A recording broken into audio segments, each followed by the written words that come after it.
Okay, good morning. Morning. Let's just get straight to work. This morning, first sentence up on the screen. We're in the Gospel according to St. Matthew chapter 5 and verse 8, where Jesus says, "Blessed are the pure in heart, for they will see God." Yes, they will. Now, so far in this unit, I've been telling you that the word blessed that Jesus uses means happy. And it does. I wasn't lying. But it's not normal happy.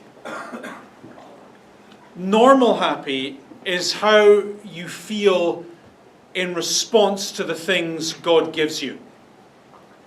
So when a Christian says, "I am blessed," what they often mean by that is, I feel pretty good because my life is going well because of X, Y, and Z. That's normal happy.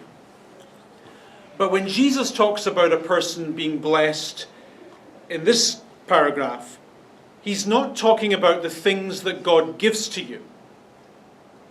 He's talking instead about the things God thinks of you. So to talk about being blessed in this narrow Jesus sense is to talk about God looking at you from heaven and saying with a massive smile on his face, yes, yes, this person gets it. This person understands. A+. I approve of how this person is living and what this person is doing. 2 thumbs up when I look at this person. That's what Jesus means when he talks about being blessed in these sentences. He's talking about the inner happiness that comes from knowing that the God who is your judge approves of you enthusiastically. And so, therefore, when Jesus says, okay, I'd like to tell you who the blessed people are, I'd like to tell you who it is that God approves of, the immediate assumption that we have as insecure human beings and Christians is that what we're about to hear is what we've always heard. That there is a system. And the system works around our morality and around our successful living of the Christian life. That's the assumption, isn't it, with which we listen to pretty much every piece of religious teaching, right? That what we're about to hear is something that we have to do. That what we're about to hear is something that we have to aspire to.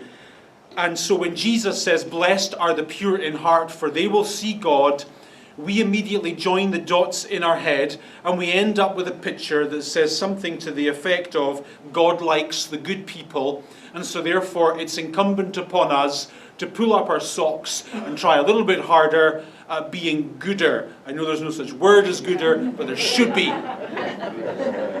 Because it perfectly describes the Christian struggle, doesn't it? I'm about to tell you something. The bottom line is you have to be gooder. Otherwise God won't like you. And that's your gut feeling anyway, isn't it? God doesn't like you. God doesn't approve of you because you're a little bit naughty. And in this sentence, yes, indeed. I didn't hear what you just said, but I can imagine. And in this sentence, notice to your horror that the business of goodness is described as purity. And those of you who come from a church background will have heard this word before and will immediately associate that word with virginal imagery. For example, Mary in our Catholic understanding was pure because Mary was a virgin. And we were taught that her virginity and her purity were indivisible. So to be pure in that sense was to have either no or very limited sexual experience. And then that rather narrow way of thinking about purity, by extension, came to refer to an absence of vice in a person's character. So therefore, a pure person in the teaching of the church was a person who was very moral, who said their prayers, who read their Bible, who was totally unencumbered by bad habits, basically everything that you're not. That, however, is not really, in fact, not at all, the sense in which Jesus uses this word pure in this sentence.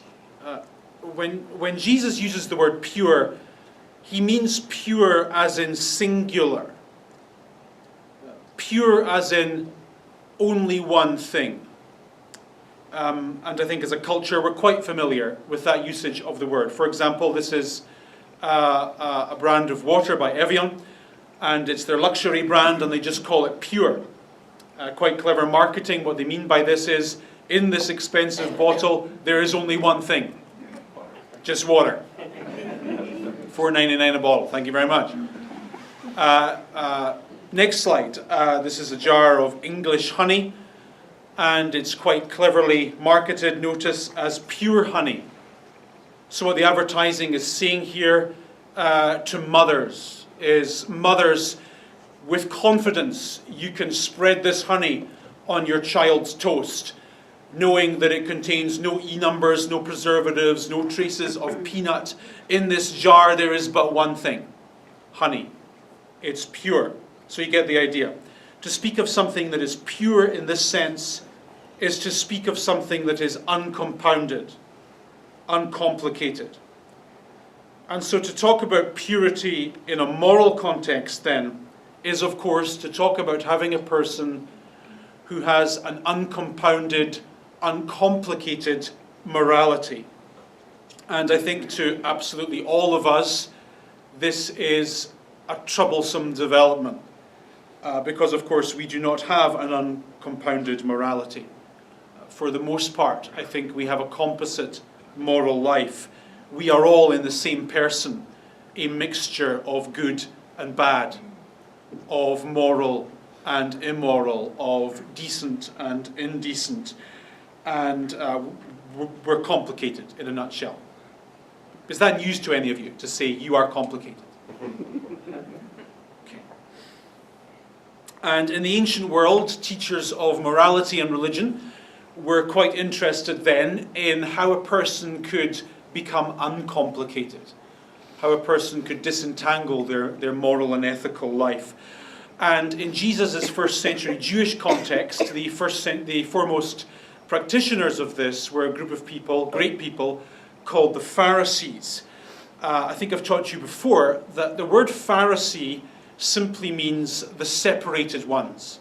That is, the ones who are interested in taking all the impurities out of their religion and being left with just one good, decent thing. And so their passion in life was to separate the good from the bad, the moral from the immoral, the decent from the indecent. Let's have a look at a conversation that these people have with... I say a conversation, it's not really... What we're about to look at is them nagging Jesus and Jesus' response. If I put it that way, you'll be able to relate to it a bit more, I think. So in Mark's Gospel, there's this episode where the Pharisees are gathered around Jesus and they saw... Stop on the word saw for a moment. Have you ever noticed that people who are really good at religion are also really good at seeing things? Have you ever had the experience where someone who's really good at doing religion and reading the Bible is also very adept at having a conversation with you, and the conversation begins with, "I've noticed something about you. I just want to talk to you about something I've seen in your life, and it's concerning me." Religious people are great at this. Anyway, throw it together off my chest. Maybe that's one of the reasons why we do church in the dark. Okay, so these people saw some of the disciples eating food with hands that were unclean, that is, unwashed. Now, the reason the Pharisees noticed this is because they believed that society or culture or the world was inherently immoral or unclean.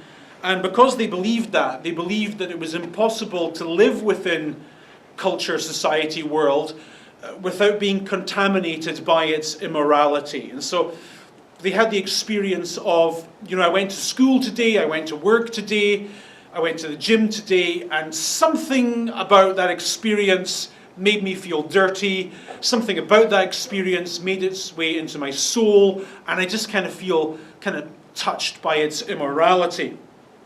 They were the sort of people who would walk into a building like this, and they would touch the door handle on the way in, and they would say, oh my goodness, the person who touched this door handle before me may have looked at pornography last night, and now as I touch it, that somehow contaminates me. Or the person who sat in this seat last night may have been a drug addict, and now as I sit in the seat, I'm contaminated by their addiction. And so for that reason, whenever they could, they would wash. Not for reasons of hygiene particularly, but for reasons of religion. And the washing was symbolism. They were saying, as I wash my hands like this, I am saying that I live in a culture that's dirty. I live in a society that's immoral.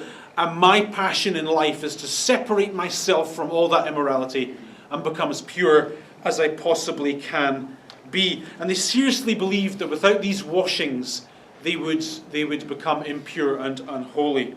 And because they believed that, they further believed that just as long as a person did these washings, and just as long as a person followed religious external rules like that, that meant that person was pure, and that God liked them.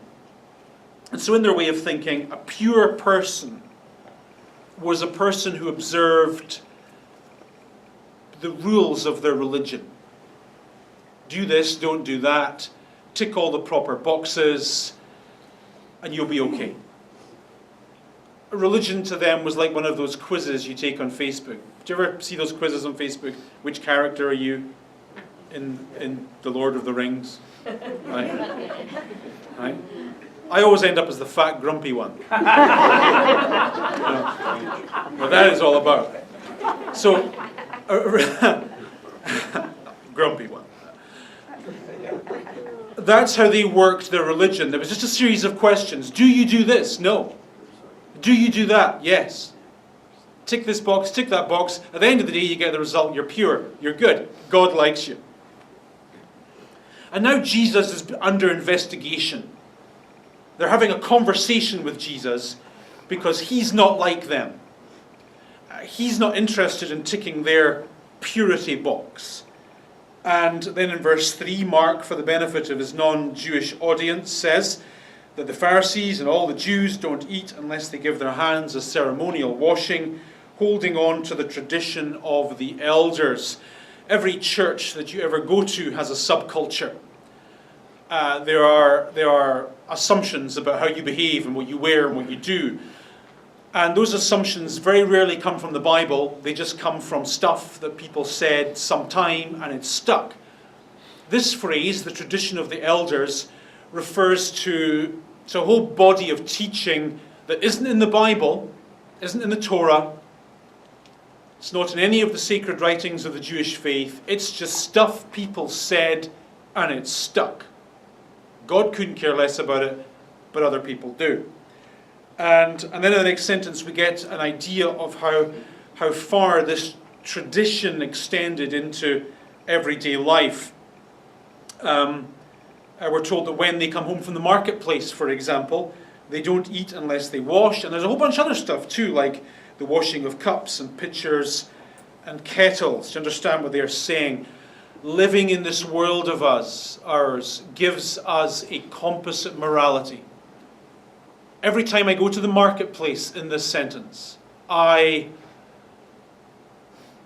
see someone who makes me feel certain things. I talk to someone that makes me react in a certain way. I look at products that touch my soul in a way I don't appreciate. So when I come home from the marketplace into the purity of my own home, I have to wash. I have to wash. I have to get rid of it. And so then the question they ask of Jesus' friends is, why don't your disciples obey our rules? By the way, have you ever noticed that about religious people too? We're not having fun, so we want to know why you're not having fun either. We're miserable, so we'd like you to be miserable as well. Why aren't you like us? Why aren't you like us? In response, Jesus replied, I like to think, as he rolled his eyes,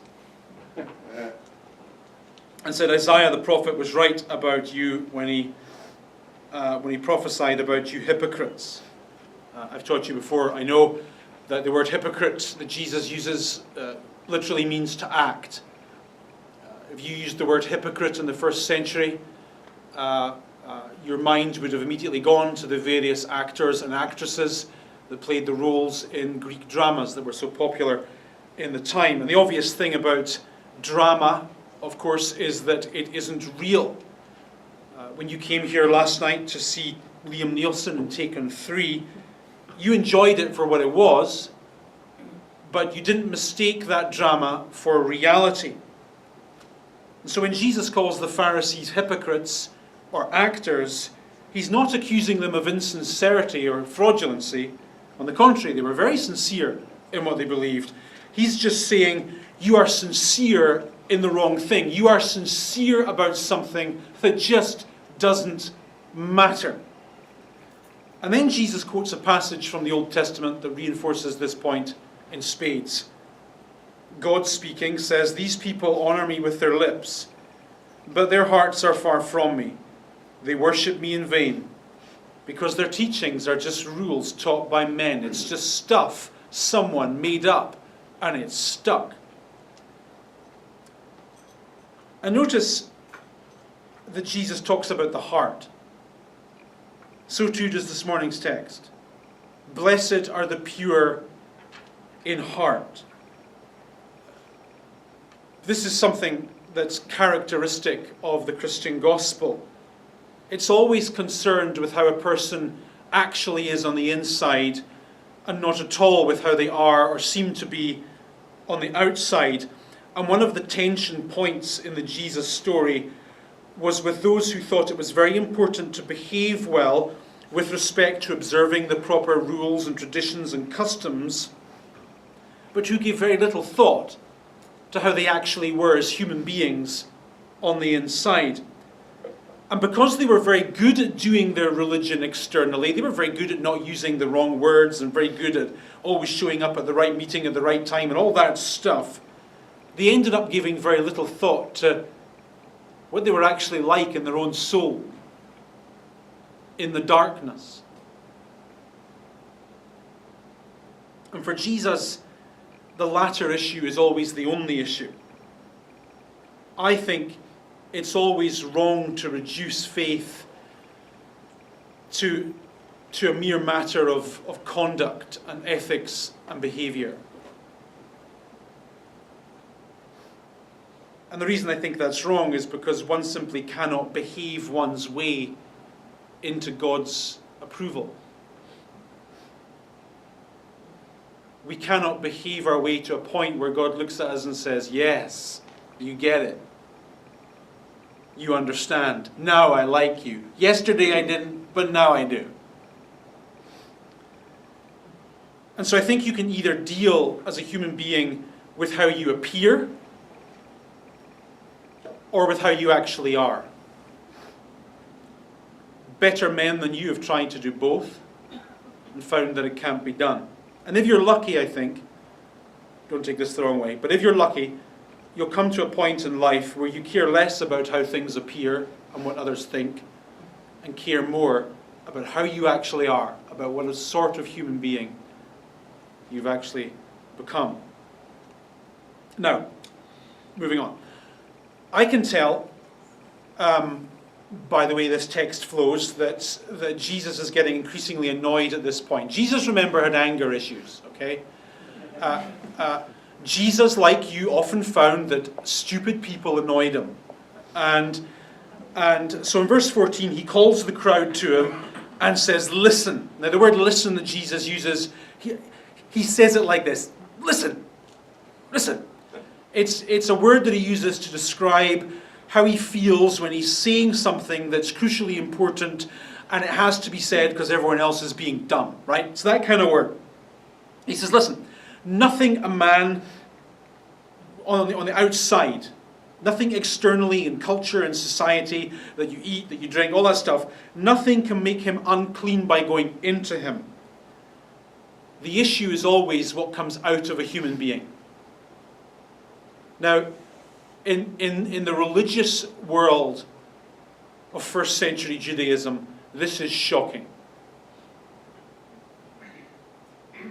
But this is one of those silly stories, again, you'd see on Facebook, the ones that make you click. You'll never believe what Jesus said. One of them. This is iconoclasm. Not washing before you eat, not obeying the rules and the customs of the religious group that I belong to, that is unthinkable to these people. However, all of that is not to say, just before you get excited, just before you ask a question about my views on immorality, all of that is not to say that there is no such thing as being immoral in God's sight. It is possible to be dirty. It is possible to be impure. That vocabulary does make sense in a Christian context. But according to Jesus, the things that make you dirty and impure are not the things that you see in the marketplace, whatever that means, or the things that go into your life. Rather, they are the things that come out of your own heart. Look at what Jesus says. Look at how he clarifies the issue. He says, for it, that is food, doesn't go to a person's heart, it goes to a person's stomach. Then it goes out of the body. Jesus actually knew less than us on this point. Some of it stays on the body somewhere. Simple logic, really. What Jesus is literally saying is rather graphic in first century Greek. Jesus is saying, listen, dummy, you eat food, food goes into your tummy, then the food gets flushed out the toilet, and it has no contact with the heart whatsoever. And the issue in life is always the heart. It's always the heart. It's always what sort of person you actually are on the inside. That's what matters. The real issue, look at what he goes on to say, is what comes out of a man. He says, for from within, out of a person's heart, come, then he just gives a list. One of those lists you hate, right? Evil thoughts, sexual immorality, theft, murder, adultery. Notice Jesus isn't doing away with the demand for purity. He's sharpening it. Greed, malice, deceit, lewdness. I don't know what lewdness is. Envy, slander, arrogance, folly. All of these evils come from inside and make a person unclean. So that's where the issue is. The inside, the person you are in the dark. So let's go back to our text, the one about happiness. Jesus says, blessed are the pure in heart, for they will see God. In other words, God seems to approve of a person whose moral life is not composite, whose thought life in the dark is not a complicated mixture of Jesus following and dishonesty, of decency and hate, of generosity and selfishness, of morality and immorality. Just pure. Just pure. So what are we to make of this? How are we to leave church today knowing that that's what Jesus says? Well, some of the early church fathers, I mention them because people often quote them in contexts like this. People who said very spiritual things, very religious things. They were also odd men who thrived on hallucinogenic experiences. They said that to be pure in heart, what a person has to do is suppress their lusts and fight and fight and fight against the desires of the body. And should those things successfully be done, then they will be pure, and then the promise to see God will be fulfilled. So that's just a repetition of what you've always heard in church, isn't it? If you want to be pure in heart, just try harder. Just get rid of all the bad stuff in your life and try harder to be good. And it sounds very Christian, doesn't it? It sounds like the next level of spirituality almost. And I reject it passionately.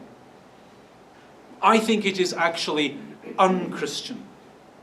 Luther said that we should not aspire to the heights, but to the depths, and should try to seek God in the darkness. And in that darkness, hold on to the gospel. Take comfort in a God who said he was a friend of the failed and the sinful. For example, think for a moment about the idea of seeing God. That's the promise of this morning's sentence in the Bible. The pure in heart shall see God. Well, what do you think about that?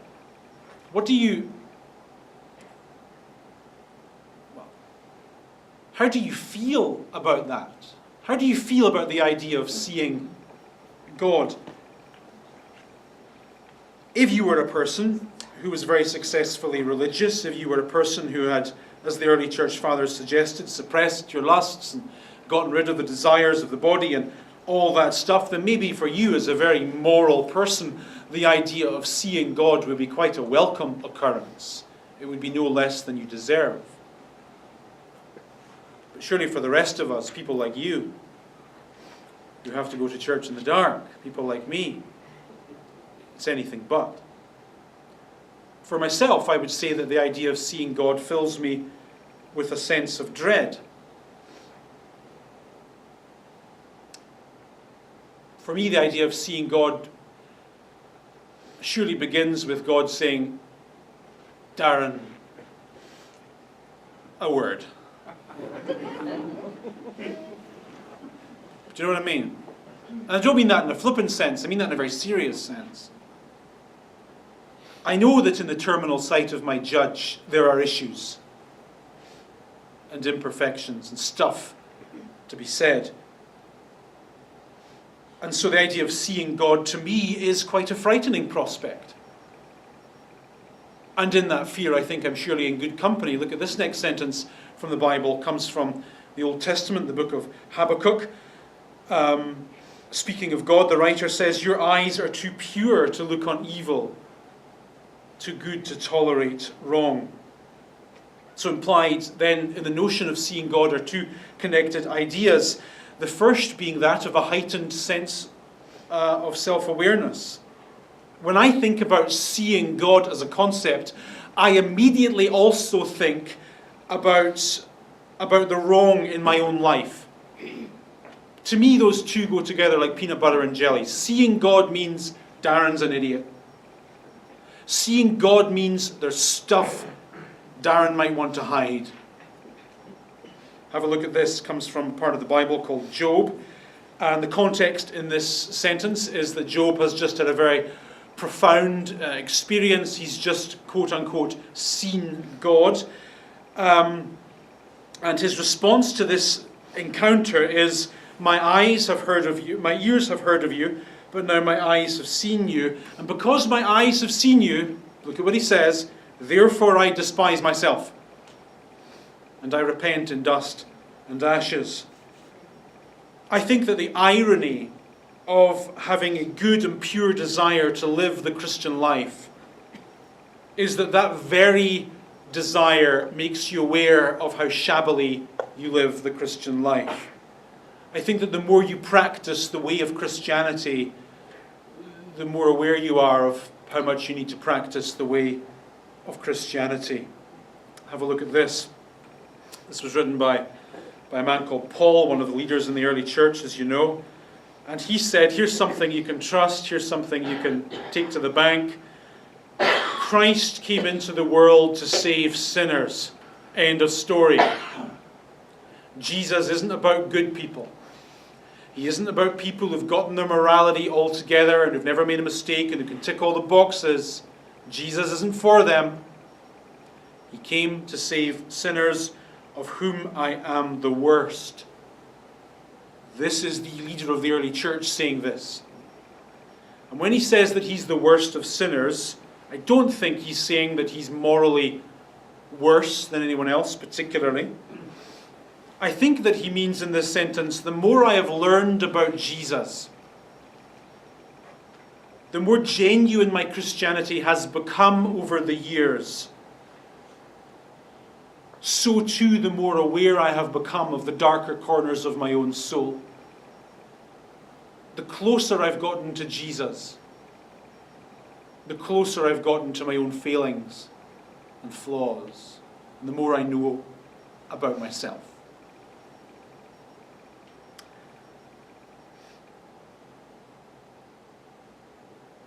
And I think that's inherent in genuine Christianity.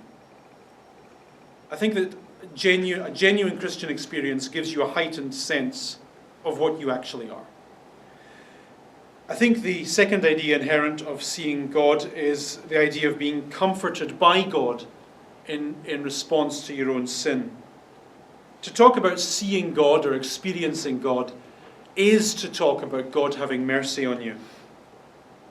Let's talk for a moment about purity in a moral or an ethical sense. The early Christian teachers never said, they never even implied, that a Christian was so named because of the high moral standards by which he or she lived. And yet, that's what you hear often. If you go to a Christian place, you sometimes hear something like, Christians don't do that. That's how they say it too. You know, Christians don't watch that kind of thing. Christians don't do that kind of thing. Right?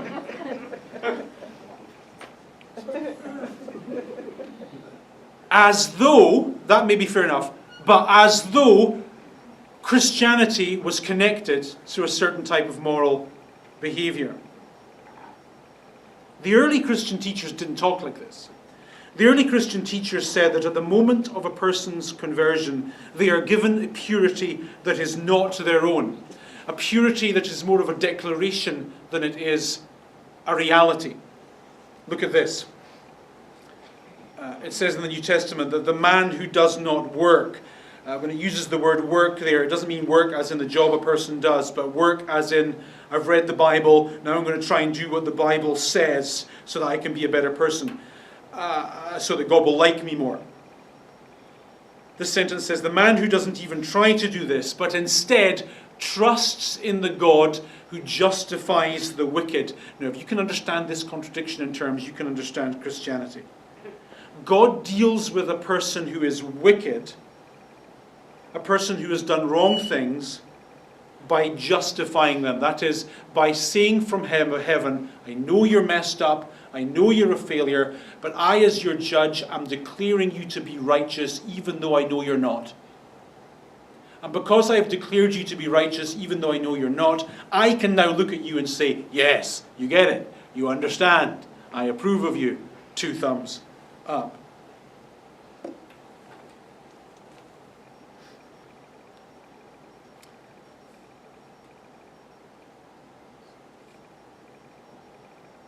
I've more to say than I have time to say it.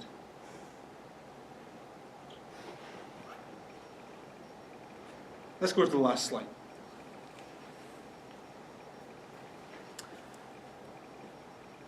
Okay, God says things of us that are true from his perspective, but not true from our experience. For example, God says that we're righteous. Well, we know perfectly well we're not. God says that we're pure. We know perfectly well that we're not. We are, I think, still living contradictions. We are, in the words of the Latin writer, simul justus peccator. We are saints in God's sight who also sin in God's sight.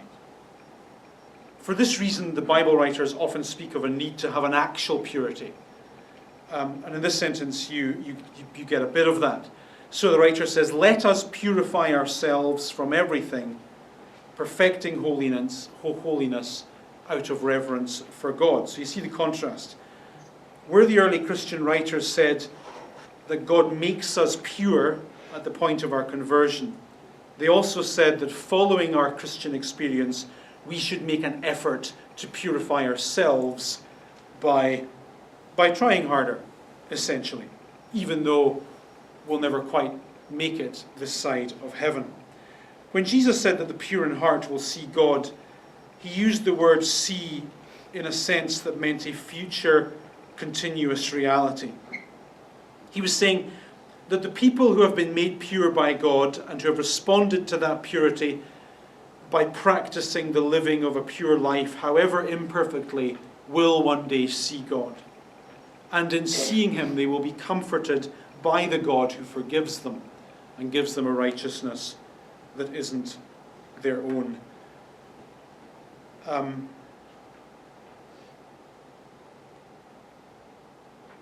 I'll read you a short quotation from a psychiatrist, because I think you need it. And then if there's any questions, we can have one or two of those at the end. So I read something that was written by a psychiatrist this week, and quite unexpectedly he began to speak about the Sermon on the Mount. He said something interesting about the people who are down on themselves. He said, the poor in spirit, the people who know that there's darkness in them, the people who know that they don't get it all right all the time, those people do not commit evil. Evil is not committed by people who feel uncertain about their righteousness, who always question their own motives, and who worry about betraying themselves or their religion. The true evil in this world is committed by the deludedly self-righteous, by the spiritual fat cats, by the Pharisees of our day, by the self-righteous who think that they are without sin. There's two kinds of Christianity in the Bible. One is a Christianity of achievement, where you earn your own way. The other, the biblical one, the Jesus one, is one that trusts in the achievement of Christ on the cross.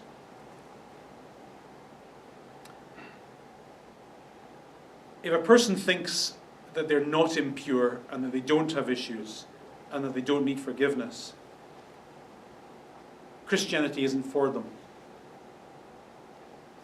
Christianity is for you, for me. People who know that there are issues. People who know in the dark that they're not all that great all the time. There's failings and flaws. Jesus came for you and for me. Any quick questions?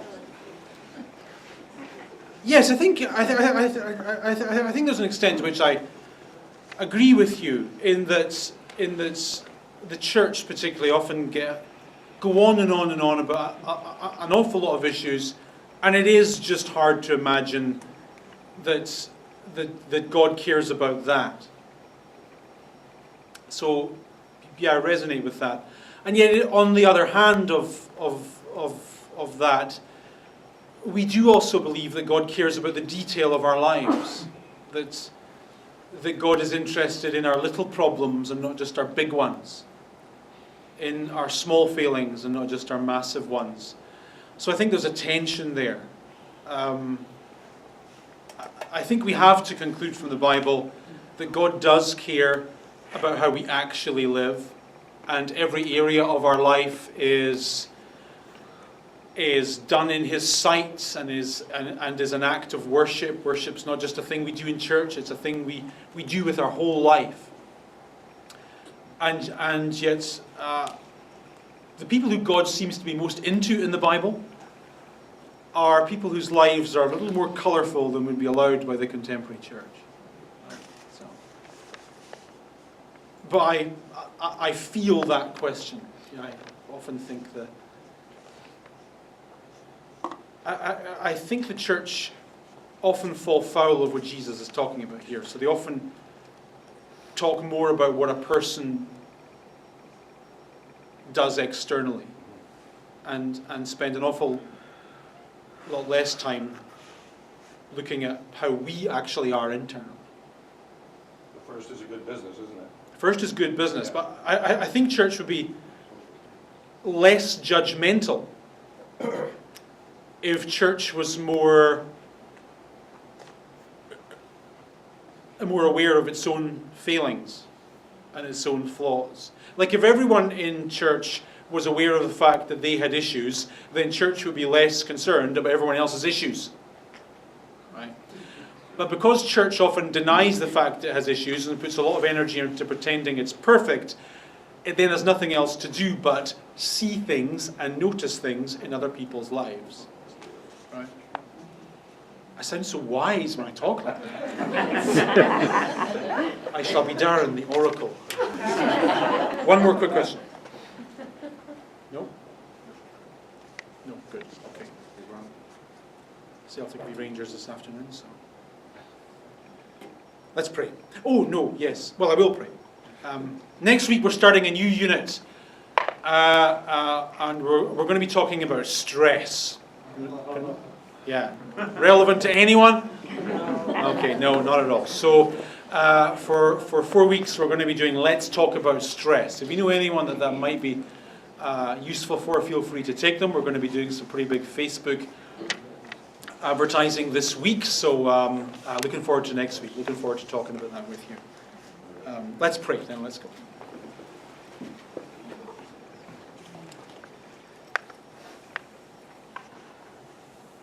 Father in heaven, we are thankful in the dark that your mercy is higher than the heavens,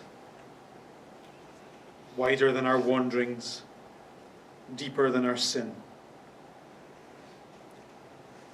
And in the dark we stare down our own issues, our own flaws and our own fears.